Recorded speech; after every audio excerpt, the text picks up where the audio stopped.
포장 비용 992억여 원을 지출하는 방안이 곧 확정될 예정입니다. 북한 선박 태양호가 유엔 대북제재상 금지 품목인 북한산 석탄을 싣고 베트남 해역에서 불법 한적을 했다고 자유아시아 방송이 오늘 보도했습니다. 자유아시아 방송이 인용한 영국의 왕립합동군사연구소 보고서에 따르면 태양호는 남포항 인근 송림항에서 지난달 20일쯤 북한산 석탄을 선적한 뒤 같은 달 30일쯤 베트남 통킹만 해역에서 불법 한적을 한 것으로 추정됩니다. 보고서는 태양호에 선적 가능한 석탄 물량이 액수 기준으로 160만 달러에 달할 수 있다고 추산하고 있습니다. 날씨입니다.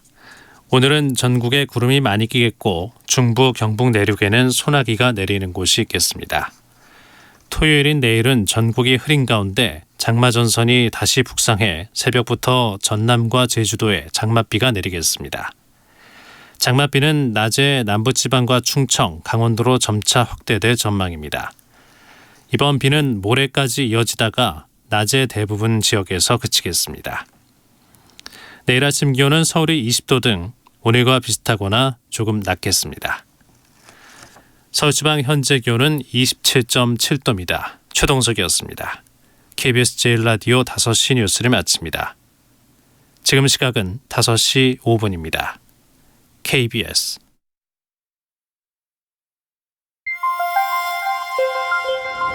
대한민국 중심 채널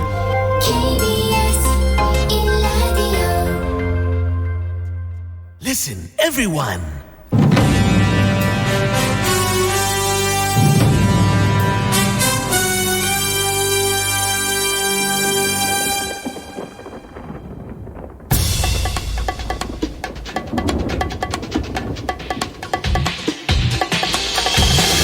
김용민 라이브.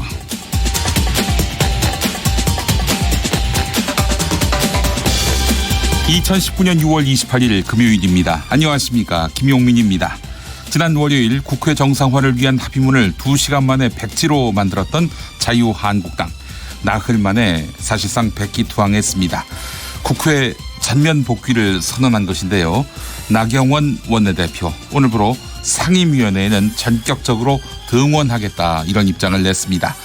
이에 전면적인 백지 등원을 택한 배경에 관심이 쏠리고 있는데요. 먼저 국회 파행 장기화에 대한 여론 부담, 이게 컸을 겁니다. 그리고 당내에서도 지속적으로 등원론이 제기됐을 것이고요. 또한 시간이 지날수록 불리해지는 상황에 결국 무조건 등원을 선택한 것이 아닐까 하는 추측이 나오고 있습니다.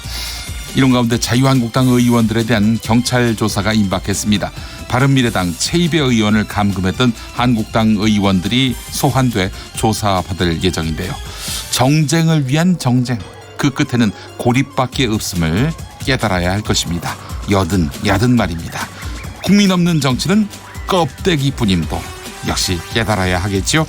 당신의 저녁은 아침보다 똑똑하다. 여기는 김용민 라이브입니다. 대한민국에서 가장 겸손한 스피커, 여러분은 지금 KBS 1라디오를 듣고 보고 계십니다. 영상으로도 함께 하실 수 있습니다. 유튜브 KBS 1라디오 계정, 그리고 김용민 TV로 함께 해주시기 바라겠습니다. 유튜브 검색창에요, KBS 1라디오 또는 김용민 라이브를 검색해 주시면 되겠습니다. 아이고, 지난 한 주 정말 잘 버텨내셨어요. 예, 여름이 이제 드디어 찾아왔고요. 장마도 함께 찾아왔네요. 자, 주말이 이제 내일입니다. 끝까지 힘내보시자고요. 자, 김용민 라이브가 여러분 곁에서 힘차게 응원하겠습니다.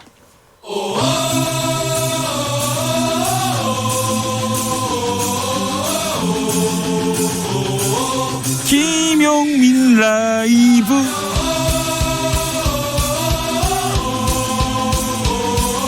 매일 오후 5시 5분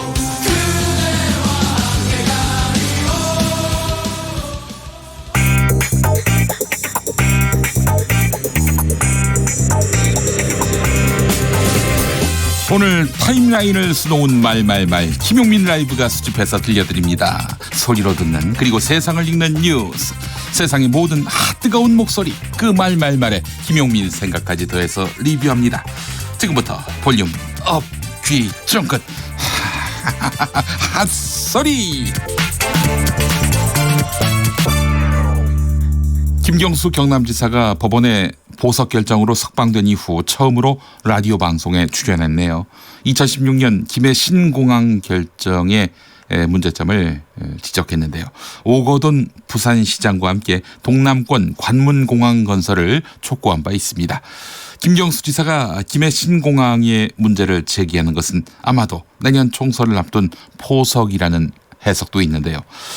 자, 한편 드루킹 재판과 관련해서는 1심에서 지나치게 방심했다. 2심은 짜임새 있게 임하고 있다. 이렇게 밝혔습니다. 김경수 지사 지난 1월 드루킹과 댓글 조작을 공모했다. 이 혐의가 유죄로 인정돼서 징역 2년의 실형을 선고받고 법정 구속된 뒤 지난 4월 보석으로 풀려났죠. 인터뷰 들어보시겠습니다. CBS 라디오 김현정의 뉴스쇼 1부입니다.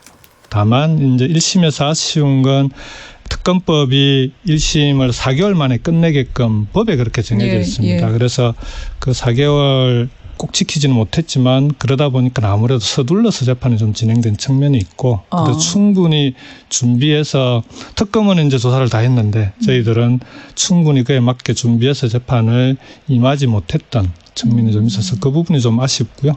2심에서는 뭐 그런 일이 생기지 않도록 최선을 다해서 법정에서 재판을 임하려고 합니다. 뭐 하나마나한 질문일 수도 있겠습니다만 무죄를 확신하십니까? 그러니까 무죄냐 유죄냐는 재판부가 물론 정하리라고 결정할 생각하고요. 문제지만. 저는 이제 제가 특검을 처음부터 제가 도입하자라고 주장했던 사람입니다. 이 사건에 대해서는. 김용민 라이브. 이명박 전 대통령이 고열 증상으로 서울대 병원에 입원한 것으로 전해졌습니다.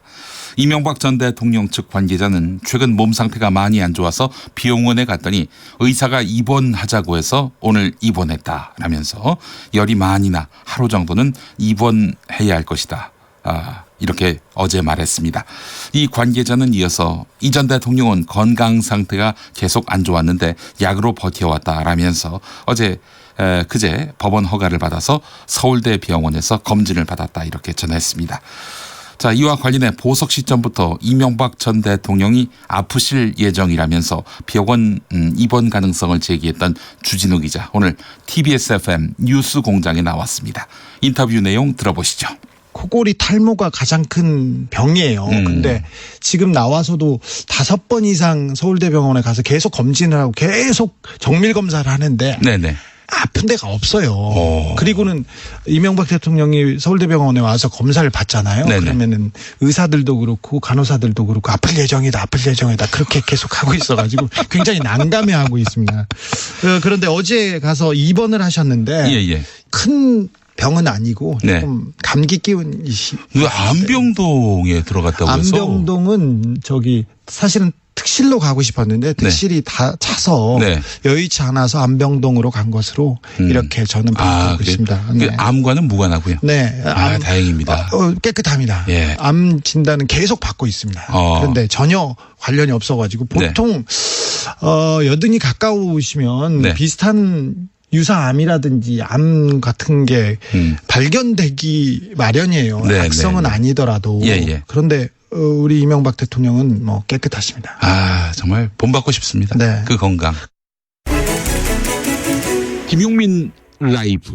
자유한국당 나경원 원내대표는 패스트트랙 사태 당시 국회법 또 국회선진화법 위반 고소 고발 관련 수사에 대해서 국회 안에서는 무효인 합의안으로 제1야당을 압박하고 밖에서는 제1야당 겁박을 하고 있다 이렇게 비판했습니다.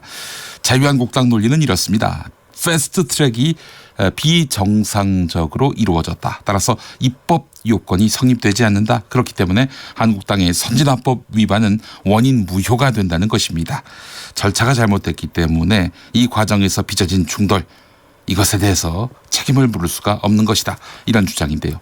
김종민 더불어민주당 의원은 패스트트랙 법안 철회를 요구하는 맥락도 이러하다라고 말했고요. 김학용 자유한국당 의원은 다툼의 여지가 있기 때문에 한국당은 선진화법 혹은 국회법으로 낭패를 겪기란 쉽지 않을 것이다. 이렇게 내다보았습니다. 두 사람 모두 TBS FM 뉴스 공장에 나왔는데요. 그 일부 들어보시죠. 중요한 거는 패스트트랙이 불법적이다. 예. 그래서 이거를 이제 무력화시키게 되면 네. 패스트트랙을 물리적으로 저지했던 한국당의 행동이 네. 정당화될 수 있다. 그러니까 이제 혹은 지금 경찰 재판을 받아야 검찰에서 할 되잖아요. 말이 있는 거예요. 아니 통과되지도 네. 않은 법인데 우리가 언제 회의를 저지했냐 방해했냐 그거 아닙니까? 그렇죠. 예, 이게 이제 자신들의 물리적 저지가 정당하다는 거를 나중에 이제 주장하기 위한 그런 과정으로 무력화시키려고 하는 거죠. 고약한데 네.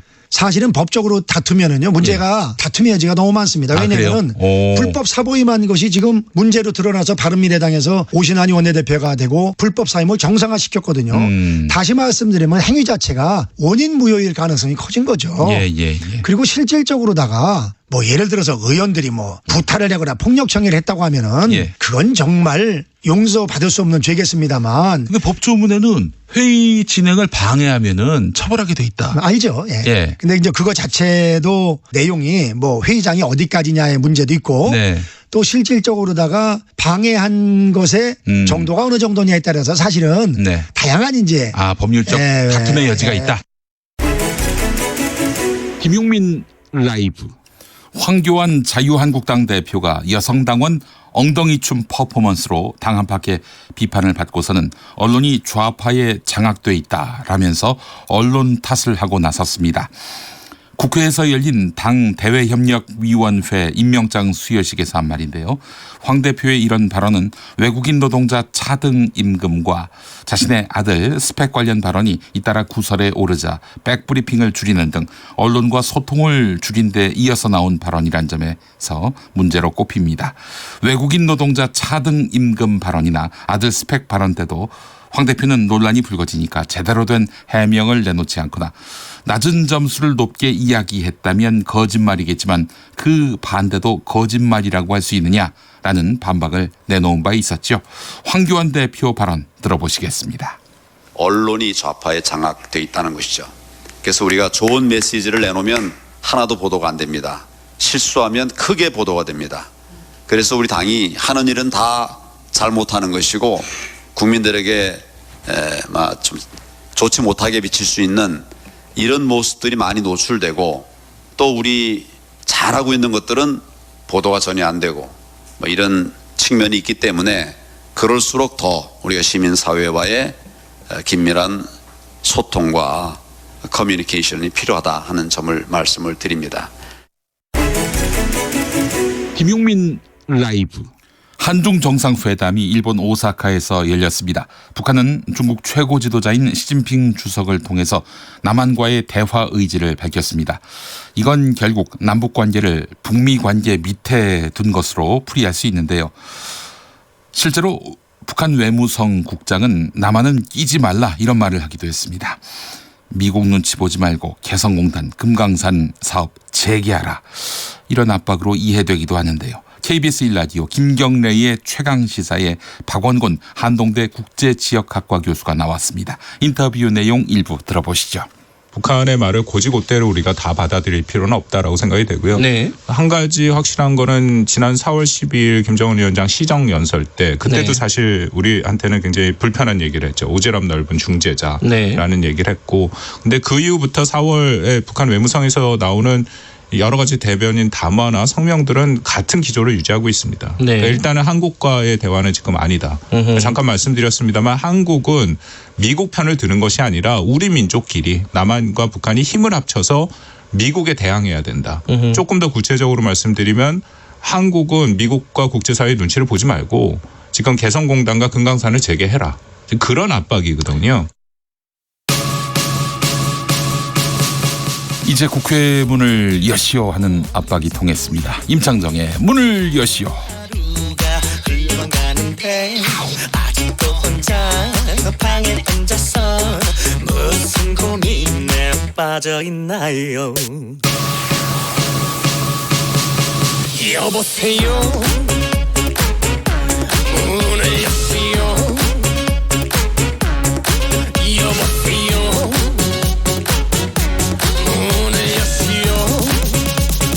문을 여시오. 오늘 하루를 그냥 보내는 오늘 하루를 마냥 앉아있나요? 이 늦은 발걸음은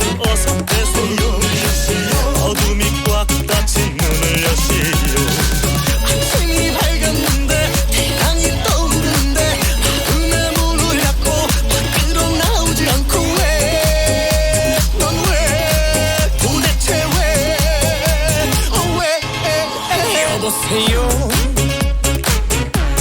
문을 여시오 여보세요 문을 여시오 문을 여시오 어제도 똑같은 하루 시간은 점점 지나가는데 아무도 몰래 눈물 닦으며 아무 일 없는 듯 앉아있나요 여보세요 문을 여시오 여보세요 문을 여시오 문을 여시오 오늘 하루를 그냥 보내는 문을 여시오 오늘 하루 유튜브에서 토웨타님 아내보다 더 자주 보는 김용민. 네, 감사합니다. 예, 제가 무척 익숙하시겠네요. 감사합니다. 김선미님, 민주당이 자유한국당한테 또 당한 느낌. 저만 그런가요? 네, 이따가 미세 뉴스보세에서 소상히 한번 다뤄보겠습니다. 김지일님, 이명박 전 대통령께서 만수무강했으면 합니다라고 하셨습니다. 예, 건강하셔야죠. 예, 건강하시길 바라는 마음 많은 분들의 또 생각이라고 저는 믿습니다. 자, 교통정보센터 가보겠습니다. 박경은 씨. 네, 고속도로는 일찍부터 퇴근길 정체가 이어지고 있습니다. 먼저 남해고속도로 순천 방향이고요. 장제 부근 사고 있어서 부근 속도 많이 떨어져 있습니다. 또 반대 부산 쪽으로는 하만 1터널에서 하만 2터널 사이로 더디게 이동하고 있고요. 중부 내륙고속도로 지선 대구 쪽으로 달성 1터널 부근 1차로 고장난 차 있기 때문에 주의하셔야겠습니다. 이후로 금호분기점 일대로 속도 늦춥니다. 중부 내륙고속도로 양평 방향인데요. 충주분기점 부근에도 사고 있었기 때문에 지금 주의해서 이동하셔야겠고요. 북충주부터 속도 내기 많이 어렵습니다. 또 반대 창원 쪽으로 7원 분기점 부근에서도 더디게 이동합니다. 서울 시내는 올림픽대로 잠실 쪽인데요. 반포대교 산남대교 사이 사고는 처리가 됐지만 아직 여파 때문에 정체가 심합니다. 여의상류 부근부터 정체 이어지고요. 또 청담대교까지도 제속도 못 내고 있습니다. KBS 교통정보센터였습니다.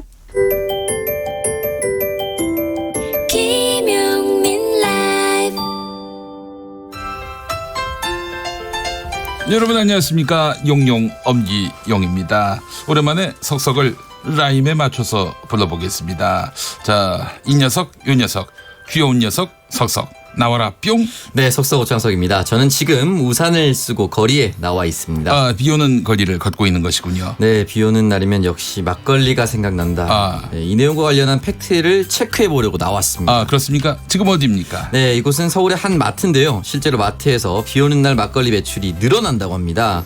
용용님은 비 오는 날 뭐가 생각나십니까? 뭐 저는 비가 오나 눈이 오나 항상 소시지가 생각이 납니다. 네, 말씀드리는 순간 막걸리 애호가로 널리 알려져 있는 이낙연 총리님 입장하십니다. 안녕하세요. 네, 석석 반갑습니다. 네, 총리님도 막걸리 혹시 좋아하십니까? 막걸리 좋아합니다. 네, 이완영 의원님 잠깐 출연하셨고요. 다시 이낙연 총리님께 막걸리 사랑학개론을 들어보도록 하겠습니다. 네, 그럼 일단 다들 이리 가까이 모여보십시다. 네, 다 모였습니다. 네, 막걸리는 참 싼 술이죠. 그리고 배가 불러서 안주를 먹지 않아도 되는데 저는 안주바를 가끔씩 세우기도 합니다. 자, 미세 뉴스 보세요. 오늘의 뉴스는 오늘의 건배사는 소화제. 소통과 화합이 제일이다. 시사평론가 김수민 씨, 오창석 씨, 어서 오십시오. 네, 반갑습니다. 예, 자, G20 정상회의 관련 소식부터 한번 짚어보겠습니다. 김수민 평론가가 먼저 문을 여시죠. 네, 주요 20개국 정상회의 참석을 위해서 일본 오사카를 방문 중인 문재인 대통령이 아베 신조 일본 총리와 만났습니다. 당초 정상회담은 예정돼 있지 않았지만 개막식을 앞두고 기념 촬영 장소에서 만나서 악수를 나누고 사진을 찍은 것이죠. 예. 예. 그리고 이제 뭐 두 사람 만남이었는데 좀 편안한 그런 태도를 보였습니다. 이날 서로 미소를 띠면서 악수를 했고요. 또 손짓으로 아베 총리가 문재인 대통령을 안내하는 그런 모습을 보였는데 네네. 별도의 대화를 나누는 그런 장면은 나오지는 않았습니다. 예. 그리고 한편으로 문재인 대통령 부인이죠. 김정숙 영부인은 아베 총리 부인인 아베 아키에 부인을 만났습니다. 예. 이 두 사람은 반갑게 인사를 나누면서 조금 더 편안한 분위기에서 차담회에 네. 참석을 해서 환담을 나눴습니다. 문재인 대통령과 인도 총리가 정상회담을 했죠? 네.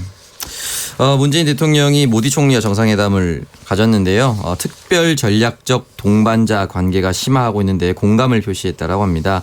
지금 현재 한국 정부는 신남방 정책을 펼치고 있고요. 인도는 신동방 정책을 펼치고 있는데 예. 이 접점이 양국이 될 수 있다라고 했습니다. 특히나 문재인 대통령은 인도에 한국 기업이 더 많이 진출할 수 있도록 도와달라라고 당부를 했고 올해 3월부터는 한국에 인도인 단체 관광 비자 발급이 개시가 됐습니다. 그래서 더 많은 인도인이 한국을 방문할 수 있게 됐습니다. 그렇기 때문에 양국에 대한 교류나 협력이 앞으로도 훨씬 더 강화될 것이다라고 기대해 볼 수 있게 됐습니다. 예. 자, 그래요. 국내 상황으로 한번 들어와 보겠습니다. 김수민 평론가. 네. 우리 공화당 소식이죠? 네, 그렇습니다. 우리 공화당이 도널드 트럼프 미국 대통령 방한을 하루 앞두고 광화문 광장 천막을 임시로 이동하기로 했습니다. 조원진 공화당 공동대표가 기자회견을 열고 텐트를 철거해서 환영 행사가 있는 서울 파이낸스 센터 앞으로 임시적으로 옮기겠다라고 얘기를 했고요. 그러니까 트럼프 대통령 방한이 바로 임시 이동의 이유가 되는 것이죠. 예. 당초에는 자진 철거를 하지 않기로 방침을 정했는데 서울시가 천막을 철거하지 않으면 또다시 행정 대집행에 나서겠다라고 강경 대응을 한 상태에서 네. 일단 우리 공화당 천막이 임시 이동을 하게 된 것입니다. 이거 어떻게 봐야 됩니까? 전략적 후퇴입니까? 아니면 일시 후퇴입니까? 이게 후퇴는 후퇴인데 네. 어떤 이렇게 당당하게 후퇴한다기보다는 조금 이제 다른 행사를 빌미로 한 후퇴라고 볼 수 있겠고요. 네. 그렇기 때문에 이대로 물러가면은 자존심이 상하지 않겠습니까? 네. 그렇다면 언젠가는 다시 또 천막을 치지 않을까 이렇게 한번 예측을 해봅니다. 네, 그래요. 오늘이 철도의 날인데 철도의 날을 맞아서 이 임시 철거를 한다고 얘기하기는 좀 면이 안 서니까 네. 트럼프 대통령 방안을 이유로 해서 철거하는 모양이군요. 아, 철도의 날하고 연관이 있나요? 연관이 없죠. 네. 그러니까 트럼프 대통령이 오건 말건 왜 천막을 철거하는지 전 이해를 못 하겠어요. 네. 아니 무슨 거기서 뭐 행사를 하는 것도 아니고 말이죠. 왜 철거를 하는지 모르겠어요. 예. 행정 대집행이 또 이루어지게 되고 또 철거에 따른 비용을 지금 당대표에게 묻겠다. 그렇죠. 지금 이러고 있는 상황인데 네. 그래서 혹시 철거하는 것은 아닌지 일단은 철거한다면은 그 자리에 다시는 못 세우게 서울시가 뭐 따로 조치를 취하지 않겠습니까? 네, 그럴 확률이 대단히 높고요. 네. 예, 그렇기 때문에 아마 그 인근에 다시 또 치려고 하지 않을까. 네, 조금 내다 보이는 것 같아요. 예. 네. 알겠습니다. 근데 그냥 물러나면 자존심이 상한다고 판단을 할 겁니다. 만약에 서울시가 아무런 조치를 취하지 않고 네. 광화문 광장을 그대로 둔다면은 고민이 많겠습니다. 네. 예. 우리가 법을 지켜야 된다 이런 말씀을 드리고자 하는 이야기였습니다. 자, 국회가 84일 만에 정상화 수순을 밟게 됐어요. 네, 그렇습니다. 원포인트 본회의 합의에 민주당, 자유한국당, 바른미래당 이 3당이 일단 합의를 했습니다. 합의 내용을 보면은 패스트트랙 안건을 다루는 정치개혁특별위원회, 사법개혁특별위원회 이 두 특별위원회의 활동 기한을 연장하기로 했고요. 활동 기한은 이제 8월 말까지로 연장을 하기로 했습니다. 그리고 특위위원장을 바꾸기로 그렇게 중지를 모았는데 교섭단체 중에서 의석수가 많은 2개 교섭단체 그러니까 더불어민주당과 자유한국당이 각각 하나씩을 맡기로 했는데 4개 특위와 정개 특위 중에 어느 쪽을 맡을지는 아직 결정을 하지는 않았습니다. 누가 미치는 장사를 한 겁니까? 글쎄요, 이게 뭐 특별히 큰 변화가 있을까 국회에서. 그리고 어쨌든 그러니까 이 특위 기간은 확정이 된 것이죠. 자유한국당으로서는 정말 뭐 그 옥새 투쟁을 하다시피 한 건데 그동안 네. 80일 동안 지금 돌아올 명분으로서 충분히 이게 성숙된 명분인가 하는 부분을 여쭤보는 거예요. 글쎄요, 이게 액면으로 보면은 정개특위, 사개특위가 둘 다 이제 자유한국당 위원장이 아닙니다. 정개특위는 정의당 심상정 의원이 맡았고요. 예. 사개특위는 이제 민주당 이상민 의원이 맡았었는데 두 가지 중에 한 가지 위원장을 자유한국당에 가져온다. 뭐 이게 이제 특위 진행에 있어서의 어느 정도 이니셔티브를 쥔다. 네. 이런 의미는 있을 수 있겠죠. 예. 근데 과연 이것이 실이 정해져 있는 패스트트랙에 대해서 어떤 영향을 끼칠 거냐. 굉장히 불확실하고 미지수고 어떻게 보면은 그걸 막고자 하는 쪽에게는 비관적인 그런 조건이거든요. 막고자 하는 쪽은 자유한국당. 네. 예. 그래서 글쎄요. 애초에 자유한국당이 지니고 있었던 패스트트랙 지정 철회라는 목적에 비추어 보면은 굉장히 낮은 수준의 목표에 도달했다라고 평가할 수 있겠습니다. 네. 그래서 김용민이가 오늘 여는 말에서 사실상 백기투항한 것이다 이렇게 평가를 했습니다. 여기 동의하십니까? 100기를 준비해오지 않았을 것 같습니다. 100기 내려. 청기 올려. 예. 뭐 한번 좀 인정하고 갑시다. 네. 이건 맞았다. 네. 좀 해주시면 안 됩니까? 제가 맞을 것 같습니다. 알겠습니다. 자, 국회가 84일 만에 정상화 수순을 밟게 된 그런 상황이고요. 여야의 이번 합의 뒤에는 어떤 배경이 있을까? 이 점에 대해서도 궁금해하시는 분들 많고요. 또 애청자분은 저 자유한국당한테 말린 거 아니냐 민주당이 또 이렇게 보는 분도 있더라고요. 네, 그렇지는 않은 것 같고요. 일단 패스트트랙과 같은 극한 충돌을 피해야 된다라는 부담감이 작용한 것으로 보이고요. 한 발씩 서로 양보해서 지난번과 같은 물리적 충돌이라든지 동물국회의 모습을 다시 보여주지 않기 위해서 노력했다라고 볼 수도 있습니다. 일단 민주당 같은 경우는 특위활동 2개월 연장을 얻어냈고요. 한국당 같은 경우는 특위위원장 그리고 위원수 조정을 얻어냈습니다. 그래서 한국당 같은 경우는 기존에 7명에서 정개특위위원 1명을 추가해서 6명에서 1명 추가해서 7명이 됐습니다. 예. 그래서 한국당과 민주당이 하나씩 가져갔다라고 볼 수도 있습니다. 그래요. 지금까지 그 패스트트랙에 올렸던 법안들 이거 뭐 혹시 물리는 거 아닌가? 뭐 남모르는 또 양보가 있었던 것은 아닌가 또 궁금해하는 분들이 있을 것 같은데요. 네. 자, 그래서 저희가 잠시 후에 또 인터뷰를 하나 준비했습니다. 돌아가는 국회 상황 도대체 뭐 국민들이 너무 전격적으로 이루어진 합의라서 그 맥락이 무엇인지를 또 짚어보는 시간을 가져보도록 하겠습니다. 정개특위와 사개특위가 있는데 어떤 위원장을 과연 민주당이 내줄 것인가 그것도 중요하기 때문에 직접 뭐 얘기를 들어보는 것이 좋을 것 같아요. 일부 언론 보도에 따르면은 지금 정개특위는 심상정, 사개특위는 이상민 의원으로 되어 있는데 그래서 심상정 의원 정치개혁특별위원장 이분을 교체하는 것이 아닌가 뭐 이렇게 또 보는 시각도 있는데요. 자, 이상민 사개특위 위원장 지금 연결돼 있습니다. 이상민 의원님 나와 계시죠? 네네, 안녕하세요. 예, 자 오늘 이제 합의가 이루어졌습니다. 원포인트 합의라고 이름 붙여졌는데 그래도 뭐 다시 국회가 과거로 돌아가지는 않을 것이라는 점에서 정상화됐다 이렇게 봐도 되겠죠? 그 완전 정상화라고 됐다고 보기는 좀 어려운 게요. 네. 예결위 구성을 대해서는 전혀 합의가 지금 이루어지지 않았습니다. 네네. 그래서 이제 그 특위 2개의 특위의 활동 기한을 연장하고 다음에 지금 상임위원장 교체를 해야 될 민주당 몫의 그 의원들 위원장 선출권만 했고요. 네. 나머지 이제 자유한국당 몫인 예결위원장이라든가 예결위 구성이라든가 또는 그 위원장 선출은 전혀 지금 안 이루어졌습니다. 네. 추경안의 심사와 의결을 하려면 예결위가 빨리 구성돼야 되는데 이거는 좀 시급한 현안이라고 생각됩니다. 예. 자, 특위위원장은 교섭단체가 맡되 의석수 순위에 따라서 한 개씩 맡는다. 합의문이 이렇게 나왔습니다. 자, 그렇다면 현재 이상민 위원장께서 위원장으로 있는 사법개혁특별위원회 위원장 자리. 이 자리는 뭐 계속 유지되고 정치개혁특별위원장 심상정 정의당 의원이 위원장인데 이 자리는 자유한국당에게 양보하는 것 아니냐. 뭐 이런 그 언론 기사가 많이 나왔는데 어떻게 되는 겁니까? 어쨌든 이제 그 특위위원장에 대해서는 그 교수단체 1, 2당이 맡으니까 네. 더불어민주당하고 자유한국당 소속 의원이 맡는 거죠. 네네네. 그렇게 되면 이제 그 심상정 의원은 교수단체가 아니시기 때문에 네. 위원장직을 맡지 않도록 하는 합의가 이루어진 것입니다. 네네. 그래서 그런 점에 대해서는 좀 뭐 아쉽게 생각을 하는데요. 네.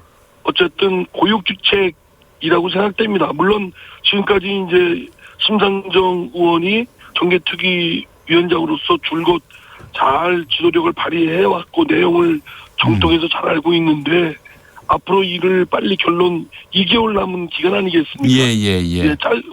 긴 기간이 아니고 매우 짧은 기간이기 때문에 이 내용에 대해서는 정통한 분이 또 지금까지 익숙한 분이 좀 오셔서 하는 게 맞는데 뭐 어쨌든 그 양교수단체의 원만한 합의를 이끌어내기 위해서는 더불어민주당 이인영 대표로서는 어쩔 수 없는 고육주책이었다. 왜냐하면 뭐 그건 자유한국당에서 강력하게 요구를 또 했을 테니까요. 예. 자, 그렇다면 정리해 보면은 특별위원회가 두 개가 있는데 정치개혁특별위원회, 사법개혁특별위원회. 사법개혁특별위원회 위원장은 더불어민주당 이상민 의원이시고요. 지금 정치개혁특위위원장은 정의당 심상정 의원인데 그러면 정개특위위원장이 자유한국당 의원이 되는 겁니까?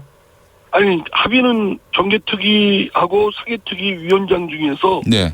각각 더불어민주당과 자유한국당이 하나씩 같지만 직을 갖지만 그러나 이제 어느 쪽의 특위위원장을 맡을 것인가는 그건 7월 초에 결정하기로 했습니다. 아 그러면은 지금 사법개혁특별위원장인 이상민 의원이 자리를 내놓고 이 자리를 자유한국당 의원에게 줄 수도 있는 것이고.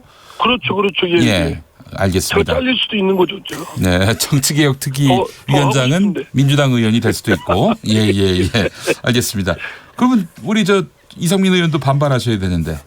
아이 뭘 반발해요. 저는 저희 그 기간 동안 짧은 기간이지만 하여튼 3개월 맡았었는데요. 네네. 예, 그 또한 영광이었고 또 보람도 있었고 또 일부는 또 아쉬움도 있고 그런데 직책은 저만 다 맡을 수 있나요? 아니 그렇다면은 말이죠. 네. 지금 기왕에 이렇게 패스트트랙에 태우는 과정에서도 심각한 극심한 진통이 있었는데 혹시 이 기존에 그 여야 사당 합의한 거를 자유한국당 특위위원장이 말하자면 무력화시킨다든지 이걸 퇴보시킨다든지 이럴 가능성은 없는지. 그러니까 잘 긴장하고 예. 그 국회법과 합의 정신을 존중하면서 상식에 맞게끔 해야 된다고 봅니다. 만약에 이제 지금 말씀하신 대로 그럴 우려는 없다고 볼 수는 없죠. 우리가 한없이 의심하다 보면 그러나 이제 국민이 지켜보고 계시기 때문에 그런 물상식한 일은 벌어지지 않을 것으로 기대는 합니다만 일단 끝없이 긴장하고 국민의 뜻에 맞추고 사법개혁을 대대적으로 하라는 것, 또 정치개혁을 대대적으로 하라는 것은 국민의 요구이십니다. 명령이고. 일단 그 선거법과 관련해서 선거제도와 관련해서 지금 자유한국당은 선거의 룰은 합의해서 하자. 지금 이렇게 주장하고 있고 이 준연동형 비례대표제 같은 경우는 자유한국당을 뺀 나머지 당이 큰 틀에서는 그 방향을 정했는데 이거를 말하자면 백지화하고 이제 소선거구제 혹은 자유한국당이 내놓았던 비례대표가 없는 지역구만 있는 의원 정수는 줄이는 이 방안을 놓고 또 다시 논의하자 이렇게 또 과거로 회귀하는 것은 아닌지. 그러니까 그건 있을 수 없는 게 국회법에 의해서 패스트트랙이 이미 안건이 올라가 있지 않습니까? 네네. 그거를 중심으로 이제 어떻게 합의를 그거를 다소 이제 그 줄기에 기본 줄거리에 그 다소 수정 보완을 기술적인 것들을 하거나 다소 좀 그 본질을 훼손하지 않는 범위 내에서 합의를 한다면 모르지만 본질을 훼손하거나 완전히 뒤바꿔버린 거라면 합의안이라면 그건 있을 수 없죠. 패스트트랙에 대한 표결은 반드시 내년 1, 2월 전까지는 이루어지거든요. 네. 정개특위위원장이 자유한국당 소속이고 그렇게 해서 준연동형 비례대표제 이거 못하게 하려고 막아봐야 어차피 패스트트랙에 올라왔기 때문에 그 혼자의 힘으로 뒤바꿀 수는 없는 문제다 이렇게 보시는 것 같습니다. 그렇습니다. 네, 알겠습니다. 자 그리고 그 지금 사개특위 같은 경우 공수처법 이거와 관련해서 민주당 백혜련 의원안 그리고 바른미래당 권은희 의원안이 동시에 패스트트랙에 올라와 있지 않습니까? 자, 만약에 그렇습니다. 사개특위위원장이 자유한국당 소속의 국회의원이라면은 이거 어떻게 조정될지. 자유한국당 입장에서는 공수처 자체를 반대를 해왔었거든요. 예. 뭐 전부 다 그런지는 모르지만 당 입장에서 그 거부를 하고 뭐 정권의 하수인 역할을 할 것이다라고 터무니없는 말씀들을 하셨는데, 네네. 뭐 일단은 이 법안이 패스트트랙에 올라갈 당시에 바른미래당 김관영 전 원내대표는 백혜련 의원안을 중심으로 한다. 다만 권은희 의원이 당내에서 반발 문제 제기를 하기 때문에 일단 패스트트랙에 같이 올리되, 그러나 기본적인 거는 백혜련 의원으로 한다, 이런 있었습니다. 물론 그때의 말이 반드시 100% 지켜질 수 있다 없다를 얘기할 수는 없겠지만은요. 그런 기본 정신하에 공수처를 도입한 취지가 그 최권력층에 대한 비리를 항시 감시하고 또 척결하겠다라는 의지의 그 표명으로 마련된 제도이니만큼 그 본질에 맞게끔 도구나 수단이 주어져야 되겠죠. 백혜련 의원 안과 그리고 권은희 의원의 안, 어떤 차이가 있는지 짧게 좀 설명해 주시겠습니까? 백혜련 의원 안은 기소도 그 경찰 중에서도 경무관 이상의 경찰, 다음에 검사와 판검사만 공수처가 기소권을 갖도록 했지 않습니까? 네네네. 다만 그 기소도 권은희 의원은 그 심의위원회를 둬서 거기 결정에 따르도록 했습니다. 말하자면 공수처의 검사의 권한을 조금 더 제한하고 약화시킨 거죠. 그리고 이제 공수처장의 임명도 대통령이, 백혜련 의원은 대통령이 직접 임명, 물론 야당 의원들의 거부가 있으면 안 되지만 국회의 추천에 의해서 또 여야 그런 추천위원회에 의해서 추천을 하되 대통령이 임명하는데 권은희 의원은 그렇지 않은 걸로 알고 있습니다. 알겠습니다. 자, 의원님, 지금 지난번 패스트트랙에 법안을 올려놓으면서 벌어진 그 국회 파행 있잖아요. 이와 관련해서 이 자유한국당 의원들 58명이 이제 고소 고발을 당했단 말이죠. 어제 또 이제 경찰 수사가 본격화되고 있는데, 이게 이번 국회 정상화와 어떤 뭐 긴밀한 연관관계가 있다고 보세요? 그거는 별개라고 생각합니다. 지난 약 10년 정도는 그 이전 동물국회 몸싸움, 폭력 사태, 불법 점거 뭐 이런 것들로 인해서 얼룩이 졌지 않습니까? 그런데 국회 선진화법 이후 그런 것들을 엄격히 처벌하고 공직 선출에도 출마를 못하게끔 제한을 뒀게끔 엄중하게 규정을 뒀기 때문에 한 10명 가까이 몸싸움이나 불법 점거, 폭력 사태가 없었는데 이번에 패스트트랙 하면서 그게 다시 재현돼서 재현된 행위가 그냥 불상사나운 모습에 그치는 게 아니라 엄연히 국회법에 정해진 엄중한 처벌 규정을 위반한 것이기 때문에 이거는 그 법에 따라서 수사하고 그에 따르는 응당의 책임을 물어야 된다고 생각합니다. 이게 뭐 국회 정상화 때문에 유야무야 된다든가 뭐 이렇게 되면은 그러면은 뭐 또 동물국회가 재현되지 않겠습니까? 그런 거는 절대 있어서는 안 될 일이라고 생각합니다. 민주당이 여기에 대해서 뭐 관용한다든지 뭐 그럴 일은 없을 것이다. 고소고발을 취한다든지 이런 일은 없을 것이다. 민주당이 뭐 관용이 되든 안 되든 물론 양형에는 다소 영향을 미치겠지만요. 이거는 뭐 고소고발과 관계없이 수사 범죄가 성립되는 것이고 이미 증거가 많이 확보됐고 또 더불어민주당만 고소고발한 게 아니라 시민단체에서도 시민들께서도 고소고발이 있었습니다. 그렇기 때문에 그거는 뭐 고소고발과는 설사 없어도 이거는 수사당국은 수사를 하고 그 경중에 따라서 책임을 물어야 된다고 생각합니다.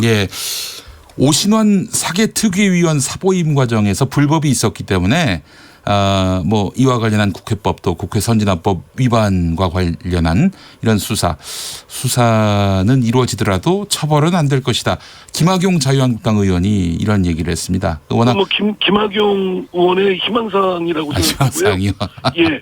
이거는 오신환 의원에서 다른 의원으로 또는 뭐 권은희 의원에서 다른 바른미래당 의원으로 임재훈 의원이었죠. 그건 바른미래당 내부의 사정입니다. 바른미래당 원내대표가 그 교체를 의장한테 요청을 해가지고 의장이 관례에 따라서 네. 그 바른미래당 요청에 원내대표 요청에 따라서 그냥 교체를 한 것이기 때문에 그 과정에 바른미래당 내부에서 여러 논쟁이 있고 맞냐 안 맞냐 그거 적절했냐 안 했냐라는 것은 그 당의 내부의 문제고요. 그러나 그것이 뭐 불법이다 적법이다 문제는 논할 것은 아니라고 생각합니다. 예, 알겠습니다.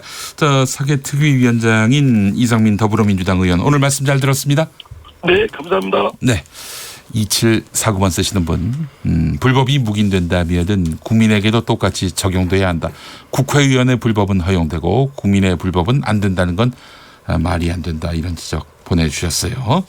감사합니다. 자, 미세 뉴스 보세 이어가겠습니다. 이 정의당이 섬당 합의 내용에 대해서 강한 유감을 표명했죠? 네, 그렇습니다. 정치개혁특별위원장 자리를 내놔야 되기 때문에 당연히 정의당이 반발을 할 수밖에 없었고요. 정의당의 여영국 원내대변인이 기자회견을 열고 이 합의는 결과적으로 심상정 위원장 교체를 위한 것에 불과하다라고 비판했습니다. 특위위원장 중 한 자리는 수구 세력의 손에 넘어가게 됐다라고 평가하면서 국회 정상화가 이루어진 것도 아닌데 심상정 위원장 교체만 남은 퇴행적 결과라고 비판을 했고요. 민주당에 대해서는 개혁의 의지가 남아있는지 묻지 않을 수 없다라고 이야기했습니다. 네.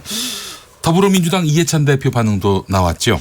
네, 지금 자유한국당이 등원을 하면서 모든 것이 다 풀린 것처럼 보이지만 또 안 풀린 부분도 있습니다. 바로 예산결산특별위원장을 선출해야 되는데요. 아직 풀리지 않았고요. 자유한국당이 현재 경선을 통해서 선출할 것이다라고 나와 있습니다. 이 예결특위 위원장이 중요한 이유는 역시 시급한 추경에 대한 처리 문제인데요. 지금 4월 25일 정부 추경안이 6조 7천억 원 정도 올라가 있는데 계속 국회에서 계류 중에 있습니다. 지금 재해 추경으로 2조 2천억 원 정도가 편성이 되어 있는데 지금 장마가 시작됐어요. 강원도 인근 산불 지역에서는 장마로 인한 산사태를 굉장히 우려하고 있습니다. 그러네요. 네, 한시밥비 지금 투입되어야 하는데 지금까지 처리가 되지 않았는데 이게 빨리 처리되기 위해서는 예결위원장이 선임이 돼야 하고 다른 부분 역시 마찬가지라고 생각을 합니다. 예, 알겠습니다. 자, 김수민 평론가, 그 민주평화당 소식 준비하셨는데 민주평화당에서 무슨 일이 있었습니까? 우리 밤이당이 밤이한 다음에 자한당 또 밤이하고 이제는 민주평화당 또 밤이하고 있습니다. 갑자기 손학규 대표가 왜 나오시는지. 네, 정당의 내분 사태가 바른미래당, 자유한국당을 거쳐서 민주평화당으로 향하고 있습니다. 민주평화당이 얼마 전에 정동영 대표가 지명직 최고위원회 측근인 박주현 의원을 임명한 데 이어서 당 대변인 3명 중에서 김정현 대변인을 해임했습니다. 그런데 이 김정현 대변인이 소위 반당권파 인사로 꼽히기 때문에 반당권파, 그러니까 유성엽 원내대표라든지 이쪽 의원들이 크게 반발을 하고 있는데 이 원인은 사실은 양쪽의 당 노선이 갈리고 있어요. 정동영 대표는 민주평화당 독자적인 자강 노선을 주장하고 있고 다른 반당권파 의원들은 제3지대에서 당을 새롭게 창당해야 된다. 사실은 이제 바른미래당과의 관계를 또 어떻게 설정할 거냐 이 문제가 걸려 있는 것이죠. 그래서 바른미래당 내분 사태가 다른 당과의 연대나 통합을 하지 않는다라는 합의를 이끌어내면서 일단락됐다면 그 불길이 이제 민주평화당으로 옮겨 붙었다라고 볼 수 있겠습니다. 참 미래가 불확실한 당에서는 하여간 분란이 많네요. 네, 그렇습니다. 어떻게 될 것 같아요, 그러면? 이 굉장히 사실 바른미래당은 여기에 비해서는 오히려 구도가 깔끔한 편이에요. 결정들을 지었고 이쪽 저쪽에 다 문을 닫아버리자라고 해버렸는데 한쪽 문에서 노크를 계속하고 있는 것이죠. 그래요? 민주평화당 쪽에서. 그래서 이제 근데 정동영 대표가 좀 고립되고 있는 모양새이기는 하거든요. 그리고 바른미래당이나 민주평화당이나 호남 지역 총선 전략 이 필요합니다. 근데 민주평화당이 좀 호남에 갇혀 있고 바른미래당은 호남에 좀 들어가는 힘이 부족하고 그래서 이제 줄탁동식격으로 이제 그렇게 좀 힘을 합쳐야 된다라는 여론이 좀 올라가지 않을까 그렇게 전망이 되고요. 근데 오늘 또 이제 바른미래당은 혁신위원회를 구성을 하고 혁신위원장에 예전에 민주노동당 정책위원장이었던 주대환 전 위원장을 혁신위원장 임명을 하고 또 혁신위원을 전원 20, 30대로 채웠어요. 주대환 씨 이름 많이 들어봤는데요. 이분은 지금 어떤 상황입니까? 노동계와. 노동계하고는 거리가 좀 많이 있다고 봐야 되겠죠. 민주노동당 이후에 이제 행보가 조금 네. 이제 소위 얘기하는 보수화적인 행보를 걸어왔던 인물이라서 이제 주대환 위원장 같은 경우는 이제 이 손학규 대표 체제와 또 반대편의 어떤 오신환 원내대표를 포함한 바른정당 출신 의원들 사이에 있는 그런 혁신위원회가 됐는데 사실 이 주 혁신위원장 같은 경우는 오히려 차라리 자유한국당하고 연대를 했으면 몰라도 민주평화당 쪽하고의 연대는 그렇게 관심이 없어요. 그렇다면은 글쎄요, 민주평화당의 이런 제3지대 시도에 대해서 바른미래당에서 잘 받아줄지 그것도 한편 또 의문이 드는 그런 상황입니다. 네, 알겠습니다. 자유한국당 얘기 한번 해보겠습니다. 네. 패스트트랙 처리 과정에서 최입의 바른미래당 의원을 감금한 혐의를 받고 있는 한국당 의원들에게 경찰이 출석을 요구했어요. 이에 대해서 나경원 원내대표가 표적 소환이다 이러면서 응하지 않겠다 이런 뜻을 밝혔죠. 일단 그 여상규 법사위원장을 포함해서 이제 4명이 먼저 소환 명단에 올라가 있는데요. 나경원 원내대표가 지금 현재 근본적인 원인을 제공한 집권 세력부터 수사하지 않는다면 지금 같은 표적 소환에 응할 수 없다라고 밝혔습니다. 네. 이제 근본적인 원인이 패스트트랙 자체가 불법이냐? 불법은 아니고요. 만약에 합법적인 것이고요. 그리고 만약 불법적인 것이다 하더라도 그 근본적인 원인을 제공했다고 해서 이런 폭력적인 행위를 쓰는 것이 정당화될 수 있느냐? 우리나라 법률에서는 이제 나경원 원내대표가 또 법조인 출신이니까 법률에 대한 원칙을 더 잘 알 거잖아요. 자력구제의 원칙 금지되어 있습니다.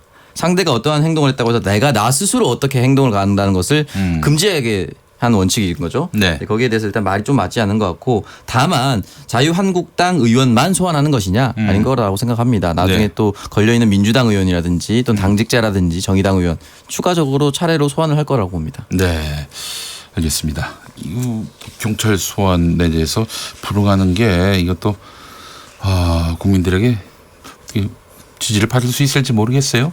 예, 알겠습니다. 다음 소식 김수민 평론가. 네, 북한 어부 귀순 사건에 대해서 정부 중앙합동조사팀의 합동신문 결과가 오늘 한국일보를 통해서 단독 보도가 됐는데요. 그 처음에 목선을 타고 4명에 대한 그리고 그 중에서 2명 귀순하기로 한 2명에 대한 그런 신원 파악 결과가 나왔습니다. 일단 A 씨라고 치겠습니다. A 씨가 선장인데 심한 가정 불화 문제를 원인으로 두고 그렇게 남하했다고 하고요. 처가의 도움으로 배를 사서 영업을 했지만 경제 사정이 나빠지고 부인과 사이가 나빠졌다라고 조사가 됐습니다. 또 다른 B 씨는 20대인데 평소에 남쪽 문화를 동경해서 아이돌 걸그룹 또 영화 드라마에 빠져 살다가 당국에 적발이 되어서 신변이 좀 불안한 그런 상황이었다라고 하고요. 그리고 이 B 씨 같은 경우는 혹시 이 사람이 공작원이 아닌가 이런 의심을 할 수 있는데 몸 상태를 보니까 뭐 군사 훈련을 많이 받은 그런 사람은 아니다라는 판정을 내렸다고 합니다. 그리고 이제 4명 중에 2명은 귀순하고 2명은 귀환을 했는데 특이한 것이 가는 도중에 나머지 2명이 귀순을 하러 가는 길이라는 걸 알게 됐대요. 그래서 2대2로 배 위에서 옥신각신하면서 삼척항까지 왔다는 겁니다. 그 작은 목선에서. 그 정도면 글쎄요. 김용민 씨랑 저랑 목선에 타면 옥신각신해서 거의 화성까지 갈 수 있지 않을까. 옥신각신하면서 500km를 왔다는 것이 저는 굉장히 신기했습니다. 김수민 씨하고 싸울 생각이 전혀 없습니다. 제 정신건강 때문에. 사유가 좀 독특하긴 하네. 부부 사이가 좋지 않아서 국가를 바꾸는 이런. 그리고 이제 초기에 합동신문 단계에서는 북한 주민 그 4명 모두가 북한으로 돌아가겠다라고 진술을 했다고 합니다. 근데 이게 눈치를 보면서 좀 진술을 한 측면이 있어서 조금 더 조사를 해보니까 2명이 처음부터 기소하려고 왔다 하면서 진술을 뒤집었다고 하고요. 나머지 2명은 한결같이 돌아가겠다라고 밝히고 결국에 돌아갔습니다. 네, 알겠습니다. 자, 오창석 평론가 다음 소식은 뭡니까? 네, 서울시 공무원 노조가 최근에 그 서울 영등포에 있었던 물레동 탁한 수돗물 사태와 관련해서 서울시가 현장 인력을 줄였기 때문에 그렇게 됐다. 그래서 인력을 다시 보강해야 한다라고 주장하고 나섰습니다. 염영철 대표 인터뷰를 했는데 비슷한 말이네요. 그분의 이야기하고. 상수도 사업본부 정원이 2008년에는 2,567명이었는데 2017년 기준 1,962명으로 605명이나 감소했다라고 합니다. 담당 인원이 줄다 보니까 이러한 사태가 발생했고 앞으로도 발생할 수 있으니까 한시바삐 인력을 충원해서 이러한 사태를 다시는 일어나지 않도록 해야 한다라고 이야기를 했습니다. 알겠습니다. 그게 뭐 관로 바꾸는 정도, 이 수도관을 바꾸는 정도로 해결될 문제가 아니라 지속적으로 관리를 해야 되고 또 관리에 따르는 또 인력 배분, 그러니까 인력 증원이 필요하다 이런 얘기 아니겠어요? 네, 맞습니다. 네, 상수도 인력이 10년 동안 605명이나 감소됐다. 이 사태는 예견된 사태였다. 이런 주장을 펼치고 있습니다. 서울 공무원 노조가 말이죠. 김수민 평론가, 국민소환제 관련한 뉴스를 준비해 오셨죠? 네, KBS의 팩트체크 K가 국민소환제 개헌은 필수인가라는 항목에 대해서 팩트체크를 하는 과정에서 좀 흥미로운 역사적 사실들이 드러나서 조금 소개를 해드리겠습니다. 일단은 국회의원을 소환하는 이 제도에 대해서 이게 개헌 사항인지 아닌지는 좀 학설이 엇갈리는 부분이 있는데 헌법에 임기가 4년이라고 고정이 되어 있기 때문에 개헌을 통해서 추가로 좀 조항들을 부여해야 된다라는 쪽에 힘이 실린다라고 소개를 했고요. 그리고 이제 국회의원 소환에 대한 얘기가 1952년에 처음 나왔다고 합니다. 민의를 무시한 국회의원을 소환하자라고 하는 벽보가 붙었는데 이것이 이제 대통령 이승만 대통령이 추진했던 양원제 도입이라든지 이런 개헌안을 국회가 부결시킨 데 따른 불만이었다라고 하고요. 그리고 공식적으로는 이승만 대통령이 최초로 국회의원 소환제를 주장했다. 이승만 대통령이요? 네, 국회의원을 소환하는 조건이 헌법에 없다고 말하나 소환하지 말라는 조건이 없다. 라면서 그러니까 이승만 대통령 말에 따르면 개헌 없이도 소환할 수 있는 것이다. 라고 주장을 한 것이죠. 아니 법이 없는데 어떻게 소환을 해요? 그러니까 하지 말라는 법이 없기 때문에 할 수 있다. 라고 굉장히 적극적으로 이승만 대통령은 해석을 했던 것입니다. 하지 말라는 게 없기 때문에 해도 된다. 아니 근데 우리 아주 그 확대 적극적인 해석이네요. 우리 법이 네거티브 성격 아닙니까? 뭐 하지 마라 이것만 있는 거지. 뭐 하지 마라라고 안 했다고 다 할 수 있는 그런 건 아니잖아요. 우리 법 체계가. 네, 이거는 뭐 좀 해석의 여지가 있는 것 같고요. 근데 중요한 거는 이제 국회의원 소환제라는 것이 사실 외국에도 보면 민주주의 국가에는 거의 전례가 없거든요. 그러니까 이승만이라고 하는 독재자 대통령 국회하고 굉장히 사이가 나빴어요. 그래서 사실은 국회에서 대통령을 사실상 선출을 해야 되는데 그래가지고는 재선 못하겠다 판단해가지고 1952년에 그 전쟁 와중에 그 직선제 개헌을 했던 거 아니겠어요? 그리고 나중에는 3선 개헌도 했었죠. 네. 자, 이승만 대통령이 국민소환제의 원조였다. 법이 없으면 법을 신설해야죠. 그렇죠. 신설해야지. 그 법에 없다고 하지 말라는 게 아니다. 이렇게 해석하는 건 좀 무리가 아닌가 하는 생각을 해봅니다. 자, 김수민 평론가, 민의 안수로 갑시다. 네, 우리공화당 조원진 의원. 분위기 다운되면 다시 돌아온다. 성대모사 개발했어요. 조원진 의원 성대모사. 알겠습니다. 자, 석의안수. 네, 제 추경 빨리 통과됐으면 좋겠고요. 장마는 자연현상, 산사태는 인재라고 하고 싶습니다. 네, 산사태는 인재. 알겠습니다. 자, 김수미 시사평론가, 오창석 시사평론가 두 분 수고 많이 하셨습니다. 예, 고맙습니다. 예, 김용민 라이브 이렇게 해서 1부 마무리하겠습니다. 2부에 나오시는 분은요, 최영일 시사평론가, 워싱턴 노정민 통신원, 그리고 이정모 서울시립과학관장입니다. 여러분 2부도 많이 들어주시기 바랍니다. 6시 5분에 오겠습니다.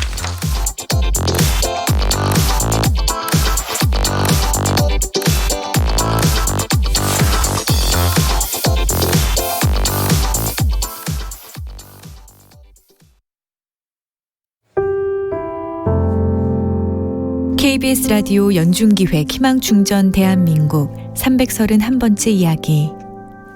안녕하세요. 아나운서 이현주입니다. 뇌병변 1급 장애를 안고 있는 8살 소울이는 혼자서는 아무것도 할 수가 없습니다. 생후 80일부터 지금 현재 8년 동안 재활치료 중에 있습니다. 치료를 중단하게 되면 애가 이제 몸이 틀어짐이 좀 생기고 아무래도 이제 성장 과정이니까 골반 쪽이나 근육 쪽에 좀 문제가 생길 것 같아서 치료는 꾸준히 시켜주고는 있습니다. 감당하기 버거운 치료비에 빚은 쌓여가지만 아빠 엄마는 소울이의 치료를 포기하지 않습니다. 서로를 믿고 의지한다면 그곳엔 분명 희망이 있다고 믿고 있습니다. 제가 좀 더 해주고 싶은데 투잡도 쓰리잡도 해봤는데 이제 본업에 너무 지치더라고요. 본업을 못하니까. 그래서 이제 알바를 좀 안 하고 다시 이제 본업을 더 시작하고 그래서 지금까지 버티고 있습니다. 그래서 참고 해야죠. 아빠는 얘기합니다. 긴 마라톤이 시작됐다고. 그리고 매일 다짐합니다. 완주할 때까지 가족의 손을 꼭 잡고 이겨내겠다고 말이죠. 와이프는 참 존경스럽고 사랑하고 애기는 뭐 너무 소중한 아이니까요. 여러분의 따뜻한 손길이 희망의 빛이 됩니다. ARS 060-700-1580 060-700-1580 한 통화 3,000원으로 희망을 선물해 주세요. KBS 라디오 연중기획 희망충전 대한민국은 초록우산 어린이재단, 인탑스 주식회사 그리고 청취자 여러분과 함께합니다. ARS 060-700-1580 한 통화 3,000원입니다.